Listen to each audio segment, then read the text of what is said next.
There's no closet in your house. Like if your mind's a house, there's no closet in your house that should be kept from God.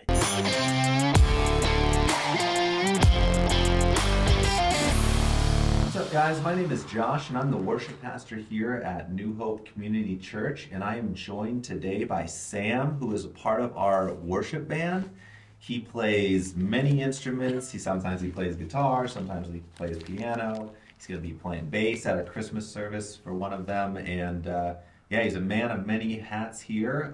He also has a wife named Maggie, who also helps out in the audio visual team. And yeah, we're super happy to have both of them, but we're specifically sitting down with Sam today to talk a little bit about his testimony and his life in Christ and all that good stuff. So, what's up, Sam? Hi, how you doing? I'm doing good, man. How are you I'm doing? doing excellent. Good, good. So, I am curious, man. How did your life begin? Just kind of give me a snapshot of like your childhood and your experience with that. So I grew up in the church. So I know that that's a little bit different than your story, but my parents, just a little quick backstory, weren't believers when they first moved here to the U.S. They're from England, and they had friends that basically just got them to come to church, and they started coming and became believers through that, and that happened before I was born. So I did grow up inside the church. I wouldn't say my family was particularly did a particularly highly focused that on that at home, but I definitely Highly went focused on Jesus. on Jesus and just like teaching the Bible. I think, and even now, my dad has he likes to zoom out on the Bible, for lack of a better term, to view it, and so that's kind of what I grew up with the context of the home. So he wasn't really like he didn't do devotionals or anything like that with us, Did you guys go to church? but yeah, we definitely went to church. I grew up in the kids ministry. My siblings and I were public schooled, and almost all the other kids at my church were homeschooled. So I kind of felt a little bit distanced from the church at the beginning, and but I always had I never for a second real, and I think because of probably the lack of like devotionals and sitting down and doing that. My faith was always my own as opposed to my parents. Well, and I mean, that probably came about at an early age. I would say probably like 8 or 9. And there's some more stuff that happened later, but it was just like from an early age, I just came to an understanding that like I was a sinner and that Christ saved me from that by dying on the cross and being resurrected. And that was like a huge part of it. It was interesting because I kind of walked away from that for a while, but found my way back to it. Yeah. So that's interesting. So you were the one kind of making the choice, and your parents were kind of just like maybe lukewarm Well, type deal. I would say my parents had a strong faith, and there probably was a lot of that that came from my parents. And there was a point where it was just I went to church because my parents went to church, and I didn't really believe it, but there was just a point, and I think it was just like my parents were gone and they had like a babysitter for us. And this babysitter is from the church, and they're talking to us about things, and it's like they're talking to me about Jesus and like and how Christ saves and what putting your faith in him does. Right. And like why that saves. And that was I think that was probably the moment where I was like, oh, like it for me was like, okay, well, this isn't just something mom and dad say. This isn't just going to church because that's just what we do. It was like I understood why, and I believed in that. Yeah. Okay. So you kind of you were raised in a Christian home, and you had faith, and like how about like your teenage years? What did that look like? That kind of starting when I went to middle school, 11, 12, just right before I kind of became a teenager, I definitely distanced myself from the church. I didn't go when I didn't have to, didn't really want to be there, and Why do you think that is? I think it largely had to do with I fell into pretty early age, actually. I probably was only about 9 years old. Like it was just, it was probably 9 or 10 years old, but I fell into the trap of pornography, and that I didn't think anybody could possibly understand. It was before my dad and I were able to have, or my parents at all, like really have any conversations about it, and it was like no one would understand. I understood that it was wrong, and it was a sin, but I couldn't. It was so addictive, and I thought it was going to give me something that church wasn't, and nobody would understand. I felt so ashamed that I just kept it my little secret, right? And we shoved that into the closet, but it was so hard to be around people knowing that I had that. And so moving into my teenage years, that was just something that got worse and worse. And Before you move on, like I'm curious, like how were you first exposed to pornography? I don't know. I was just messing around on the internet, family computer. I really think I was young. I was fourth grade, something like that, and I found it, and it was like I knew it was wrong. Didn't really understand what it was, and it was like my parents had never had any conversation about sex or any kind of concept of that, or like what the Bible says about it or anything like that, because I was still young, and they Right. they thought that's not going to come along till later. But unfortunately, my first exposure to that was one that was completely twisted and perverted from what God made it to be, right? Yeah. And so it's like I start off with these idea of relationships that is completely untrue and Right. completely mistaken. And that kind of was something that um, kind of warped my view and distanced me from not only like my church family but my immediate family, my sisters Right. and my mom and my dad. And I just like I those relationships kind of grew cold in my teenage years. Yeah, as you know, and as a lot of other people know too, like a huge part of my story was getting trapped in pornography, and I know that feeling of, you watch it and then you try and go out into the world, and there's this huge disconnect from everybody around you, and it's a complete trap from Satan. I think it's pure Yeah. evil, and kind of like you said, like perverted. Like God had this plan for a man and woman and gave us the gift of sex, but Satan takes this and perverts the entire thing, and that's the trap that myself, you, and so many other people get caught in, is this perversion. And so now you're teenager, you're caught in this pornography thing. And so how does your teenage years play out? Um. So, and I would say that is the pornography thing.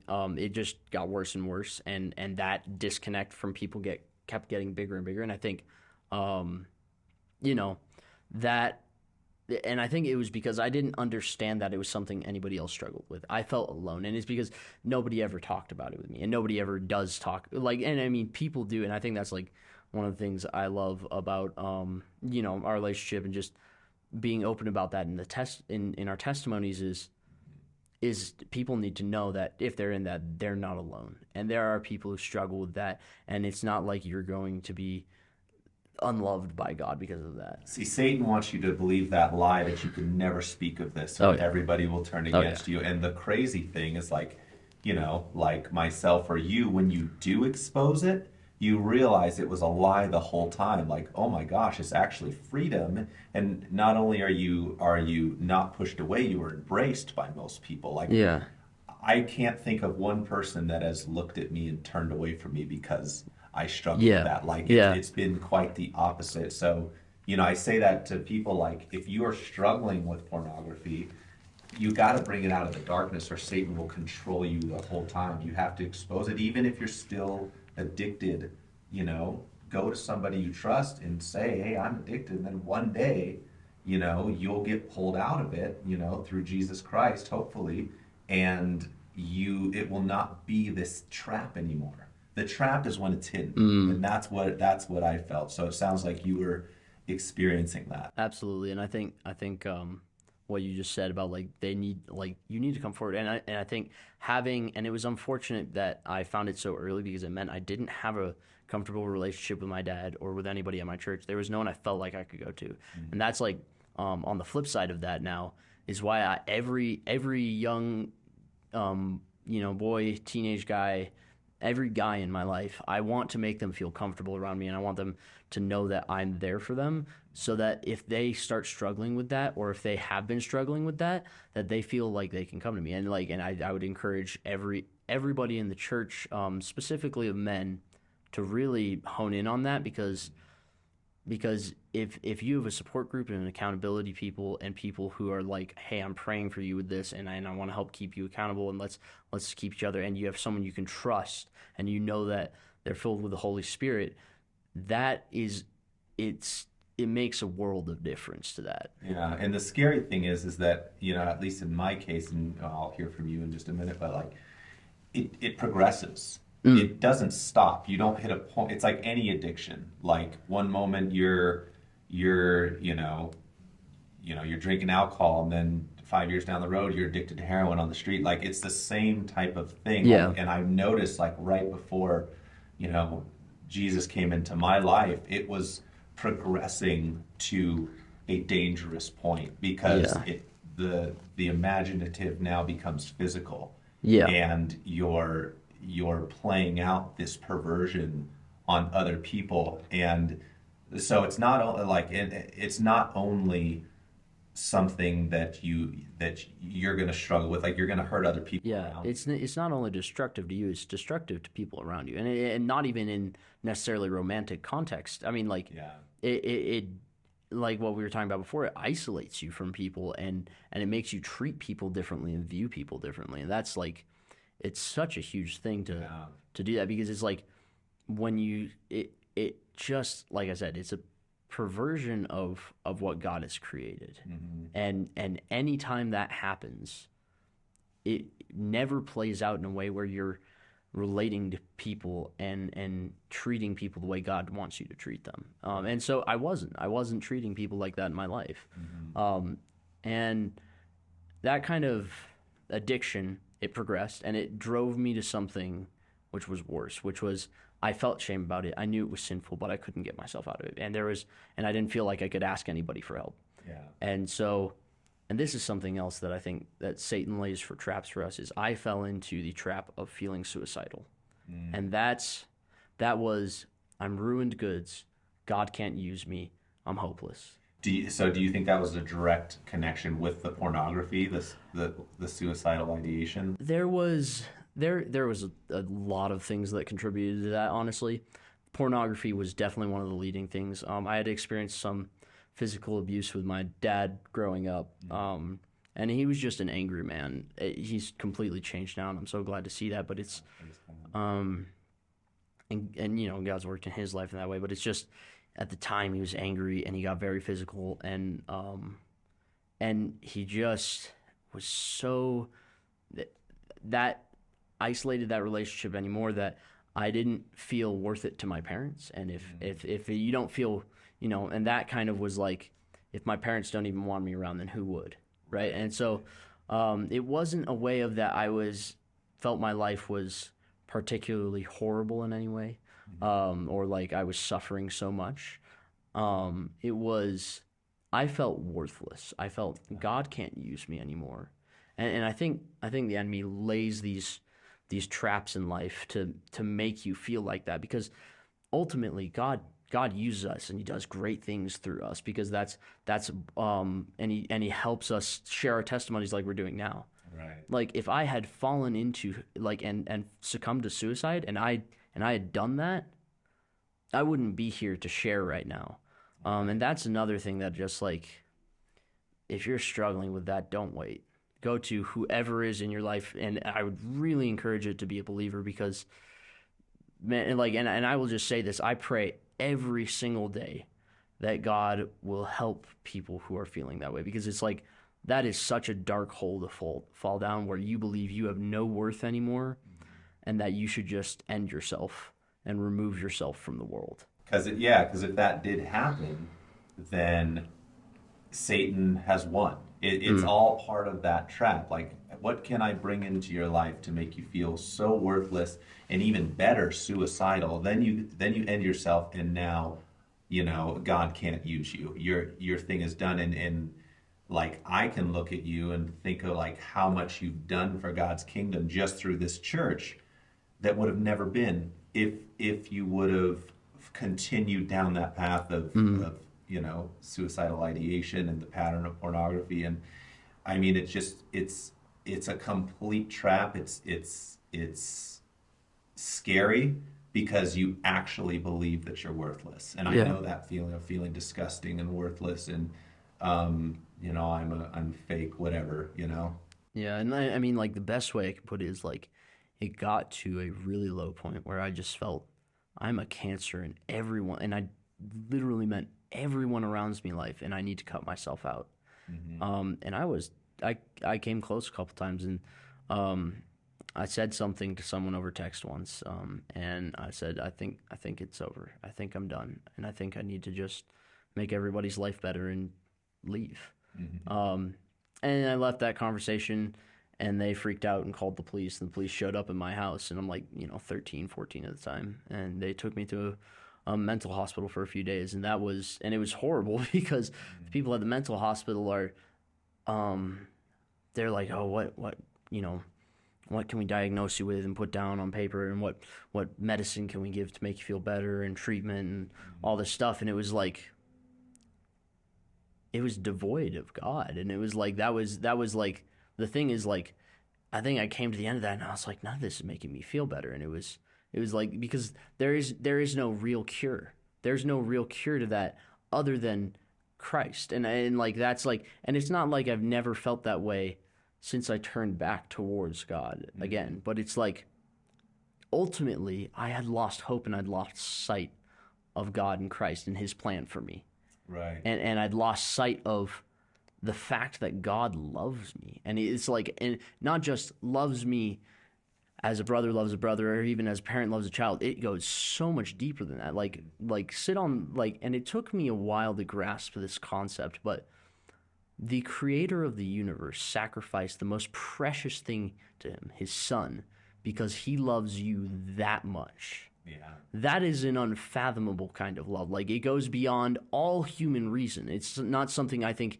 we can even understand what it is to love someone like that. No. And but to be loved like that is so overwhelming. It's completely overwhelming. And so I come off of this, track where I'm feeling suicidal. I'm ready to leave and I've lost sight of God.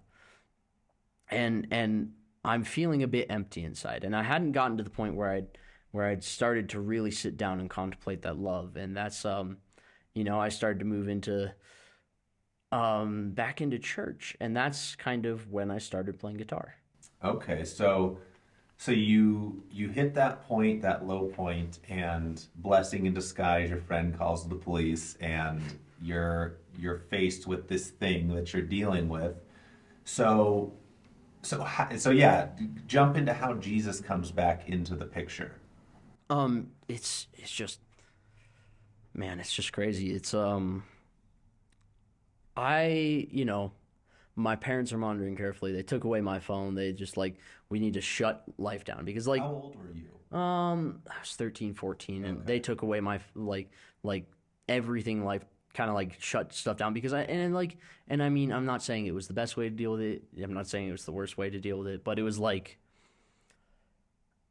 they freaked out. They didn't know what to do because they didn't even really understand I was feeling that way and Right. how deep that hurt went. Um, and it upset them, and they even after that they didn't really know how to talk with me and behave. But I think that's the first time when my dad went, he thought that we needed to start talking. Like there was stuff that he had not brought up, and that was like, and so that was kind of the start of it. And then I started going back to church, and it was like I kind of was at first just doing it to go through the motions. I was like, I'm just doing it because my parents would lock down my life. I'm just gonna do it because parents are bringing me to church, whatever. Yeah. And Which is a good thing sometimes to go through the motions until it's real, like, yeah, you it's know. it. If I hadn't done that, I again would not be here. Yeah. But I started going back to church, and and then like after a while, I'm like, okay, I remember what faith felt like, and I want to chase that again. I want to chase what it's like to love God, and so I at my church the Sunday evenings they had an Awana ministry with kids, and I was like, I'm gonna start volunteering there, Cool. whatever. And they had a worship team, like a little worship team that played a little, couple worship songs at the beginning of everything. And I was like, wow, that's super cool, super cool. And I was like, maybe I could sing on this worship team. So I show up to like one of the rehearsals that they're like, hey, we're gonna let new people try out and join our worship team, right? And it was like I show up to one of the rehearsals and it was like I actually got too embarrassed to sing. So because I was like, guys don't sing, because at the time it's like I'd only seen girls sing on the worship team. So I was like, guys don't sing on worship team. And so I started doing like sound tech stuff, just to be there and to watch and I'm just like worshiping from the back, which is actually kind of similar to how I started out here. Yeah. I'm just worshiping from the sound, like little like behind the iPad mixing and like but it's like I'm worshiping in here, and it's like that's where I found it. That's where the reconnect happened. It was like I watched people worship God and I went, oh my gosh, he loves me. And that like was so overwhelming. I went home and I started playing guitar because I was like, I want to join this, but I don't know how to do it and didn't know which ways it would work. So I started playing guitar and then I was like, and I could barely play a few chords and I was like, I really want to come join the worship team. And they're like, okay. And then like, they're a little hesitant because they're like, you were sound teching and now you play guitar out of nowhere. And I wasn't very good at the beginning, but None of they us let are. they let me play anyways, which I'm very blessed about. The but with every passing week, I'd go through worship and it's just like I'd play the songs and it was like I knew I was playing for God. And it's like there are weeks where it didn't feel as much like that and it just felt like work, but it was like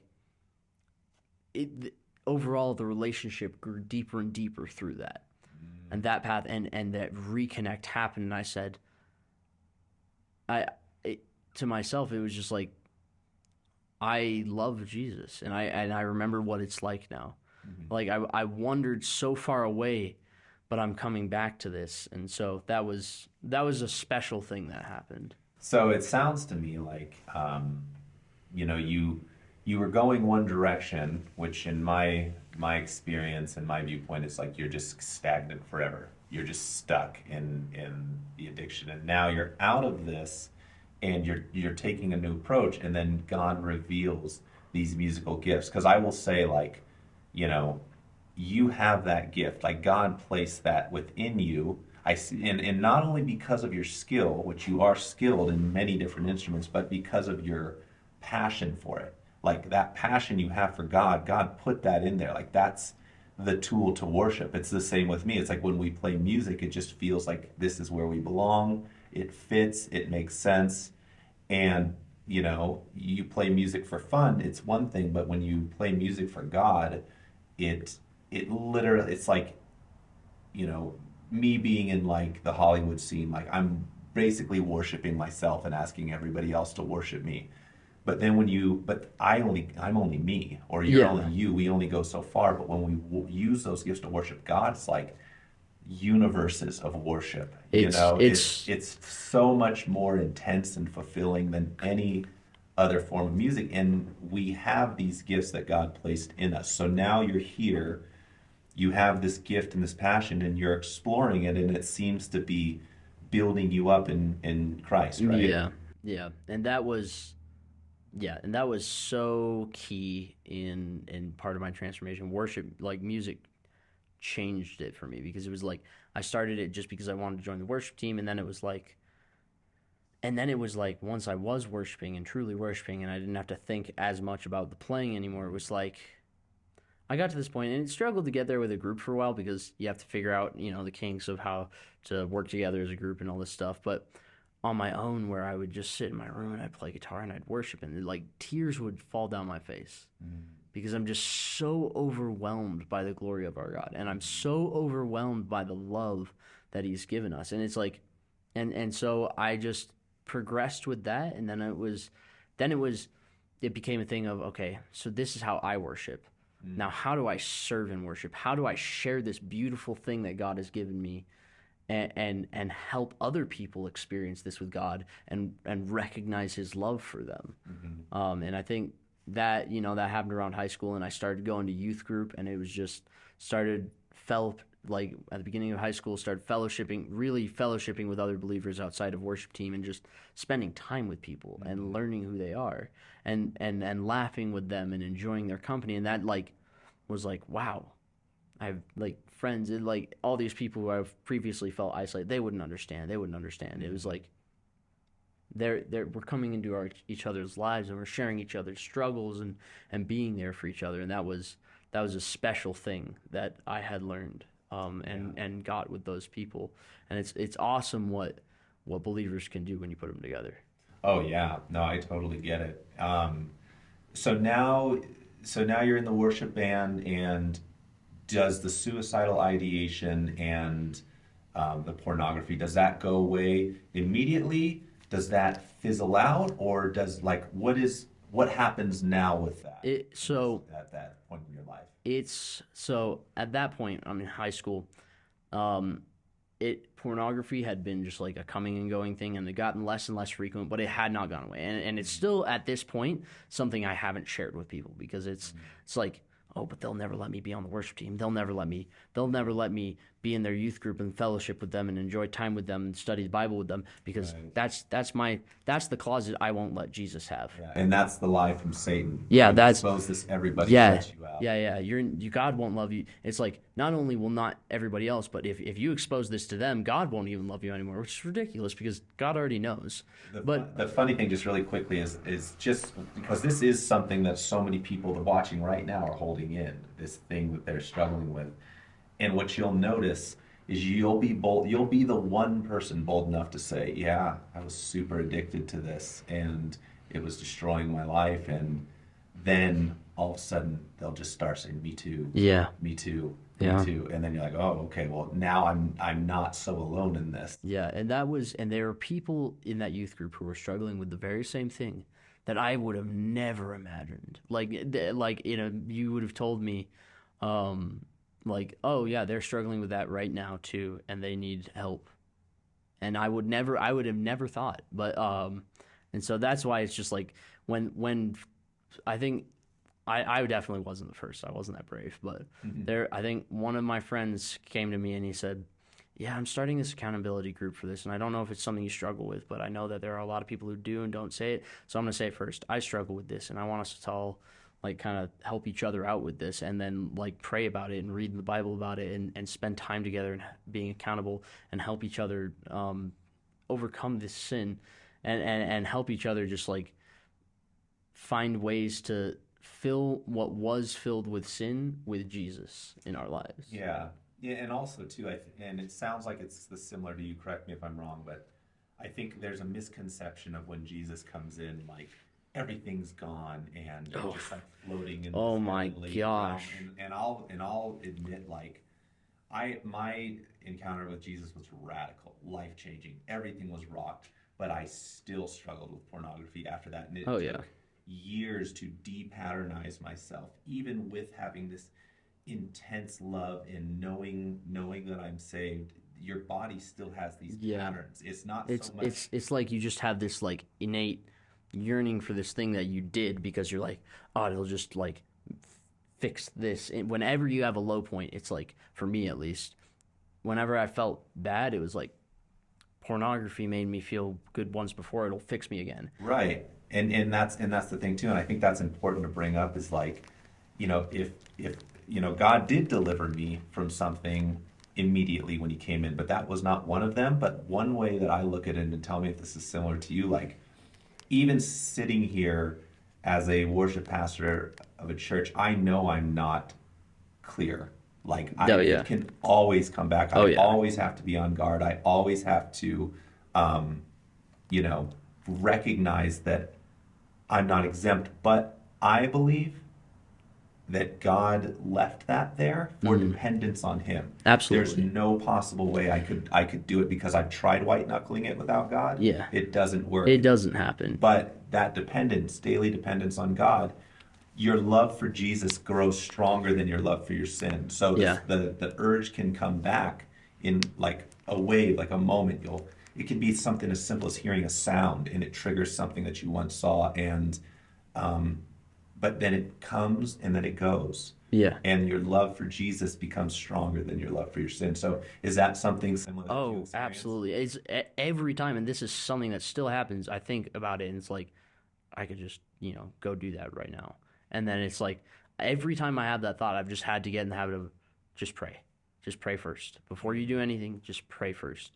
And I have to, because like, and what you said, like, I think we aren't just fixed of sin by believing in Jesus. Yeah.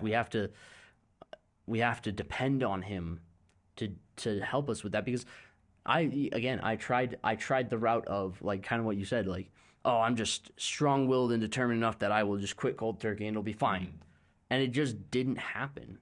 And like I said, depending on Jesus, and when I started talking about it with others, and I started putting light on it, it suddenly didn't have this grab on me that it had anymore. And I still had urges and moments, but it was like, I was like, every time that happened, I'd go, the next week or whenever we met with these groups of people. I'm like, hey, I had this happen this week, and it's like, and whether I succumb to it or not, it's like, I'm like, I need to tell you about it because I'm struggling. And it's like, hey, we'll be praying for you. Hey, let's talk about it. Hey, let's talk about some things we can do to prevent that. Right. Prevent ourselves from falling into the sin, which is just really something I'd love to, like, I love to.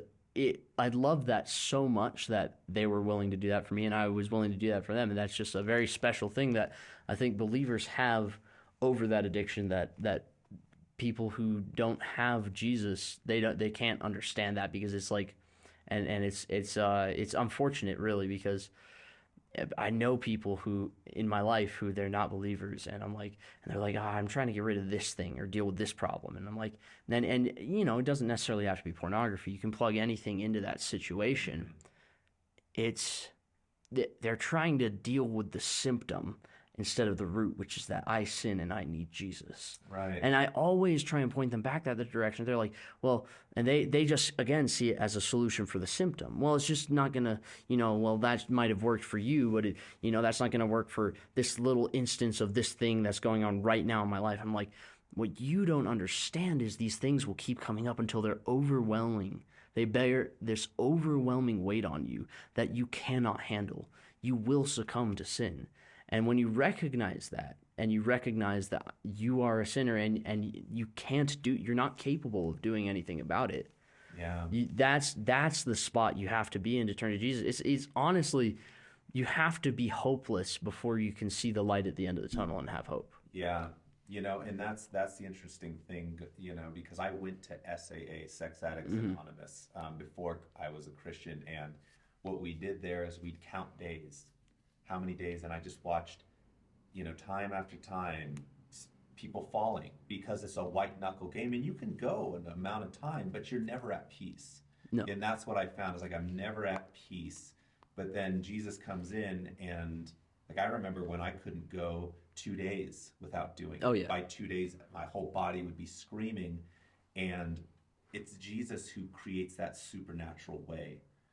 And again, not saying that you're never going to have urges, it's never going to come back up, you're never going to be triggered or anything like that, but it's that supernatural path out of it. Yeah, there's no other real solution. There are things that are temporary, and I mean, it's like, if you think about it in the Bible, they have the Jewish society, and you read in the Old Testament, you're looking at all these ways they deal with sin, and I think it's somewhere in Proverbs that it talks about, the foolish young man goes down the alley where he knows where the sinful woman lives, and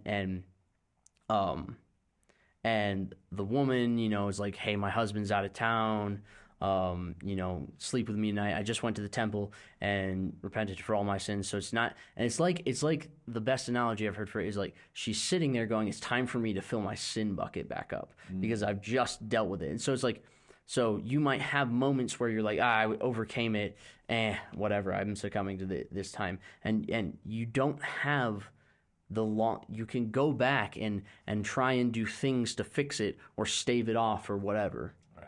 But it's never going to be a long-term permanent solution.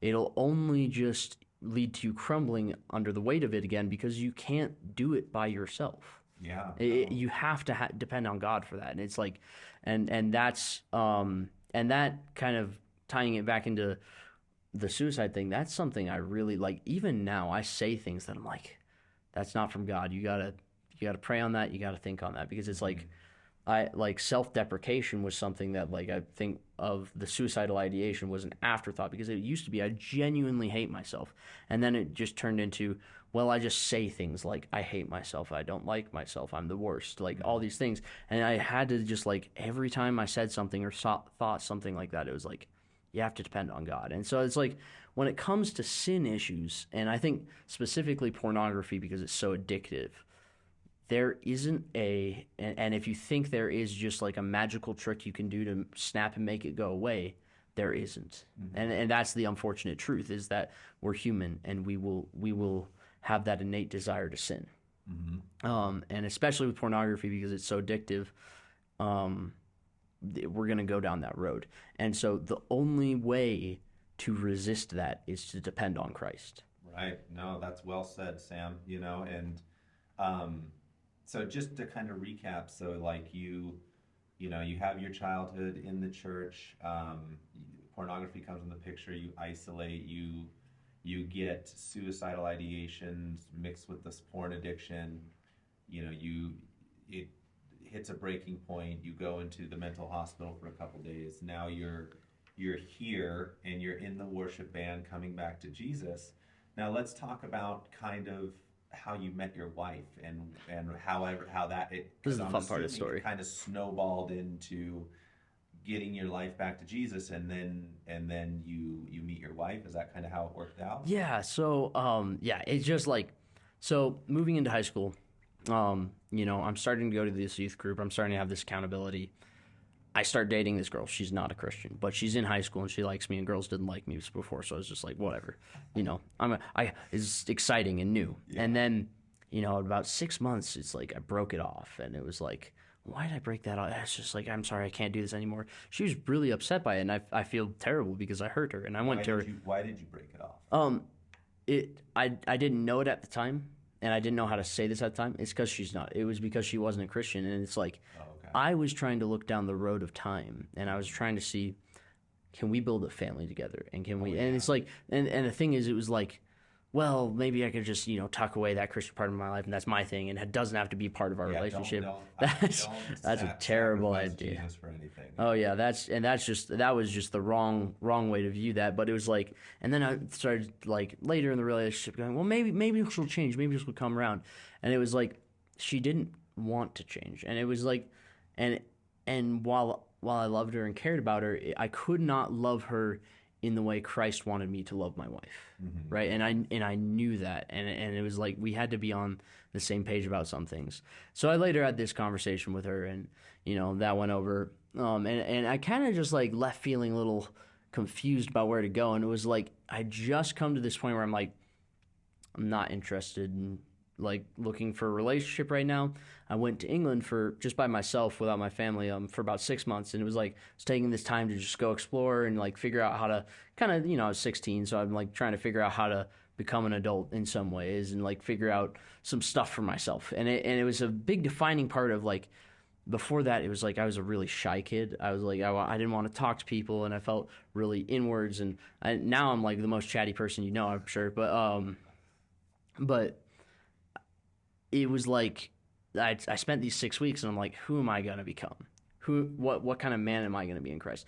And I come home at the end of that. Literally the day after I come home, my friends from this like nerdy D&D group meeting that we have, we just play board games and stuff together and mess around, but and it's a fun time. And they're like, hey, let's meet up. And I'm like, okay, sweet. And they're like, yeah, we got this new girl who's hanging out in our group. And I'm like, sweet, more friends, right?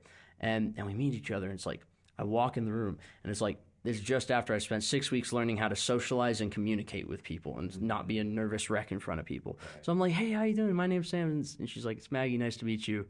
And like, first thing I'm like, this is my conversation icebreaker because this is something I know about. And I'm like, what kind of music are you into? And she goes, oh, I love Christian worship music. And it, like, that was it. I was like, you're the one. It's done. Not really, but but I know what you mean. It's like, this is amazing. I'm so into this. Yeah, and God just went, she's like, and I didn't know wife at that point. That came a little bit later, not much later though. But it was just, God was just immediately spoke to my heart and went, this person is important in your life. Invest in this relationship. And so we talked and we got to know each other better and better. And she was kind of like, hey, sometimes I feel like you're kind of interested in me and sometimes not. I just want to like kind of make sure we're on the same page. And I'm interested in you and I like you and I want to start dating you. And I was like, I am too. And this was one of the things that I found most beneficial for our entire marriage. And I said, but we have to wait. I need to personally go in my own life and tackle some things. And at the time it was, I settled some things with my dad, some old things that we hadn't talked about, and I, talking with some other people. And I started kind of looking at this and I was like, I want to make myself a man of God that is worthy of being with her and one day being her husband. And that's like, and I don't want to start something off on the wrong foot. So I said, I need some time. And so later it kind of came around that we did end up starting to date. And I think the moment I knew, it was pretty soon. I think we were only dating for about 5 months. And I just like, we were dating for about 5 months. And there's just this one night I said, I need to tell you something.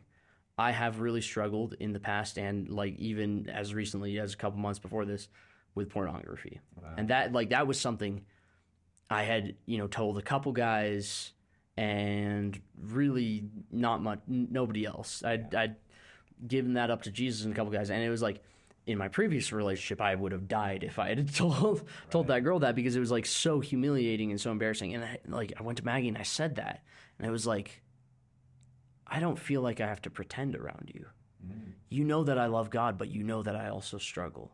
Yeah. And you love me anyways, and I love you, and it's just like, and it goes beyond just the romantic butterflies in your stomach kind of feeling. It's this dependable kind of love that I think you can, like, it is my belief that you can only get to that kind of love with knowing Christ and how Christ loves you. And it's like when you look at the marriage picture between a man and a woman, it's supposed to be how Christ loves his church. Yeah, and so absolutely. Unless you've been in the church and experienced how Christ loves you, you don't know how to love your wife.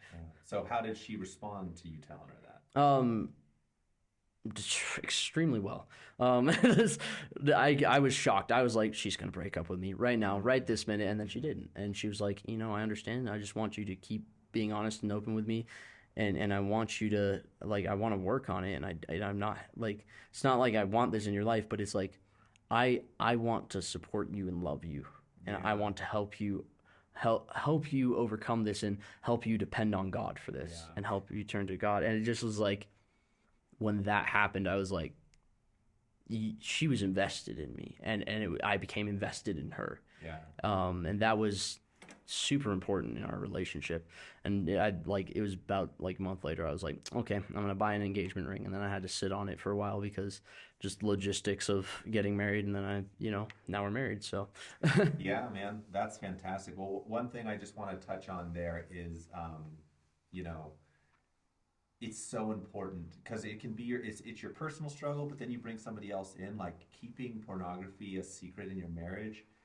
Definitely not. You basically might as well just dig the grave right there. Oh yeah, that's it is not, it affects so many things that I can't even name them all. And so to go that route, it's a strong thing to do, to make it known. It's like ripping a Band-Aid off. Like, you have to do it at some point. Just do it, get it over with, and then you have somebody there to work together. And I think that's understanding the true thing within marriage, which is you guys are together as one flesh, and you can't hold secrets. That is, and that's like anybody who's thinking about marriage or even is dating someone and they are watching this, I would encourage you to, maybe you're the person who's going to turn your phone off right now and you're going to go do it, but it's like, go and tell your wife, go and tell your girlfriend, your fiance, whatever it is. If you're a man that you're struggling with that, and you're someone who's struggling with that, go and tell them, and just be honest and say, or even maybe, and if you're getting into a relationship and don't struggle with it as much anymore, but you did struggle with it, I would even encourage you to say, hey, I struggled with this. I want you to know this about me, because it's if they love you, and I'm willing to bet in most cases they will, they're going to say, I want to work with you on this. I want to help you with this. They're not going to be ashamed and disgusted of you. That's what Satan wants you. That's what the enemy plants, those thoughts in your mind to and those doubts and fears, so that you keep your sin to yourself, and you hide it from God and you hide it from others, so that you can't, so that it has power over you. Right. Yeah, man. So here you are now. You and Maggie you are gonna become members of the church now, right? Yeah. So Yeah. now here you are ingrained. You go through this whole life of, these struggles. It sounds like you kind of manned up at a very young age, which is rare and very cool, which I think will help you later in life. And now you got this wife. You're here in the worship band, and so I am super thrilled to have you here. I know that everybody else is just so thankful to have you and Maggie here. You guys have been a huge blessing to this church. We're so excited to see, what's going to come within the next year with all of us working together. Yeah. And I have to just tell you again, like, you just turned 20 years old, right? Yeah. For you to be at this stage of transparency is amazing. And I really want people to know, like, you're starting your 20s and people say, like, oh, 20s is where you live it up. 20s is where you do stuff like this. But you are sacrificing your 20s, the way the world says, for Jesus Christ and your wife. And it's absolutely worth it. It is worth it. And, I didn't find Jesus until 25, so I sacrificed my late 20s. I look back at it now, I'm 34, almost 10 years ago. Like, I would not change a dang thing, because that living it up in your 20s Oh, yeah. is only going to produce a hole in your heart that you're going to have to deal with in your 30s, 40s, 50s, 60s, yeah. 70s, 80s. The sin builds up, and the sin will destroy you, whether it's immediately or way later down the road. So, with all that being said, what is like the take-home message that you would like everybody to know, just from everything you have said? Like, what do you want people to hear? I would say this. Find the people who are filled with Christ in your life. Find them. And when you do, be honest with them and be open with them. And more importantly than that, go and be honest and open with God.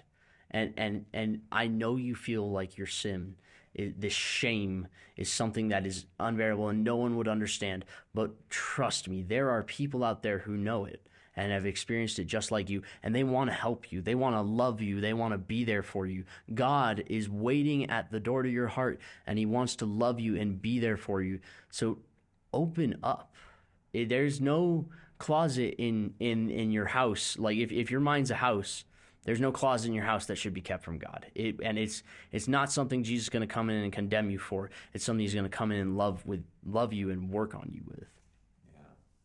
All right, man. Well, again, we love you. We're glad you're here, and thank you for sharing your story. And yeah. Thank you so much for having me. You guys enjoyed.